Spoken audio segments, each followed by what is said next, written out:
श्रीरामपूर शहरात गुंडगिरीने हद्द पार केली आहे। ज्या शहरात रामनवमीच्या झेंडा मिरवणुकीवर दगडफेक होते ते शहर किती हाताबाहेर गेलंय हे वेगळं सांगायला नको।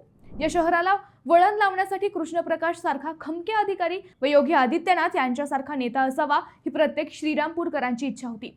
याच हाताबाहेर चाललेल्या शहरातील गुन्हेगारीबाबत आम्ही यापूर्वी 2-3 व्हिडिओ केलेत। कदाचित त्याच व्हिडिओनंतर पोलिसांमधील सिंघम आता जागा झाला। शनिवारी वॉर्ड क्रमांक 2 मध्ये पोलिसांचा हात सिंघम अवतार बघायला मिळाला। गावठी कट्टा हातात घेऊन दहशत माजविणाऱ्या एका आरोपीला पोलिसांनी त्याच्याच वॉर्डातून हातात दोरखंड बांधून हिंडवले। पोलिसांनी त्यांचा हाच अवतार कायम ठेवला तर श्रीरामपूरची गुन्हेगारी आठवडाभरात सुतासारखी सरळ होईल असं म्हणता येईल। मुख्यमंत्री योगी आदित्यनाथ यांनी यूपीला जसं वळण लावलं अगदी तसंच वळण श्रीरामपूर पोलिसांनीही लावणं गरजेचं आहे। शनिवारी पोलिसांनी जो ट्रेलर दाखवला त्याच ट्रेलरचा पिक्चरही रिलीज करावा अशीच अपेक्षा आहे। नेमकं काय झालं श्रीरामपुरात? भाईगिरी करणारा सरफराज नेमका कोण आहे हेच आपण या व्हिडिओतून पाहणार आहोत। नमस्कार, मी अद्वैता आणि आपण पाहत आहात अहिल्यानगर लाईव्ह 24, नगरी घडामोडींचं परफेक्ट अनालिसिस। घटना होती 22 मार्चची। श्रीरामपूर शहरातील वॉर्ड क्रमांक 2 मधील बीफ मार्केटमध्ये एक भाई आपल्या टोळक्यासह हातात गावठी कट्टा घेऊन दहशत करत असल्याचा फोन श्रीरामपूर पोलिसांना आला। बीफ मार्केट परिसरात हे टोळकं अनेकांना धमकावत असल्याची माहिती पोलिसांना मिळाली। या माहितीवरून पोलीस तत्काळ घटनास्थळी पोहोचले, परंतु पोलिसांची चाहूल लागताच ही टोळके तेथून पसार झाले। या टोळक्याचा म्होरक्या सरफराज बाबा शेख हा असल्याचं पोलीस तपासात पुढे आलं। आता हा सरफराज कोण? तर सरफराज शेख हा श्रीरामपुरातील कुख्यात गुंड होता। त्याच्यावर यापूर्वीच गंभीर प्रकारचे 7 गुन्हे दाखल आहेत। सरफराज हा गुंडगिरी, धमकावणे, मारहाण करणे, दहशत पसरवणे, शस्त्रांचा वापर करणे अशा अनेक गंभीर गुन्ह्यात पोलीस रेकॉर्डवर आरोपी होता। पोलिसांना सरफराजचे नाव कळाल्यावर पोलीस यंत्रणा सतर्क झाली। पोलिसांनी शहरभर त्याचा शोध घेतला। यावेळी सरफराज हातात गावठी कट्टा घेऊन दहशत करत असल्याने हे प्रकरण गंभीर होतं। त्याच दिवशी संध्याकाळी सरफराज विरोधात एक तक्रार दाखल झाली। सरफराजने आपल्याला 50,000ची खंडणी मागितल्याचा गुन्हा साबिर शब्बीर कुरेशी याने दाखल केला। साबिरने पोलिसात दाखल केलेल्या तक्रारीनुसार तो 22 मार्चला सायंकाळी 6 वाजेच्या सुमारास आपल्या स्विफ्ट कंपनीच्या कारने बीफ मार्केटमधून जात होता। त्यावेळी सरफराज शेख आणि त्याचे साथीदार इरफान मैनुद्दीन शेख, लुकमान इसाक शेख व इतर एकाने त्याला अडविले।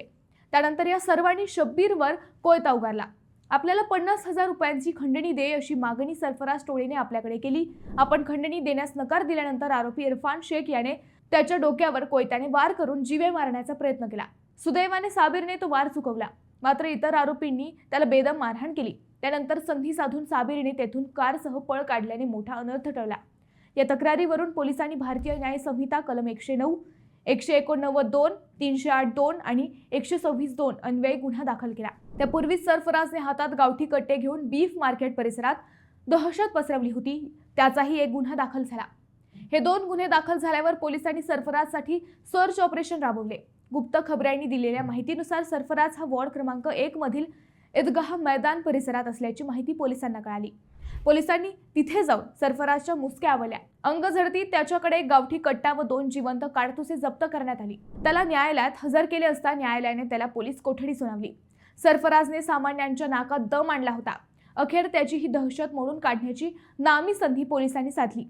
शनिवारी सरफराजने जेथे जेथे दहशत केली होती तेथे तेथे हातात दोरखंड बांधून त्याची धिंड काढली। हातात कट्टा घेऊन नंगानाच करणारा सरफराजला आज साथे चालताही येत नव्हते।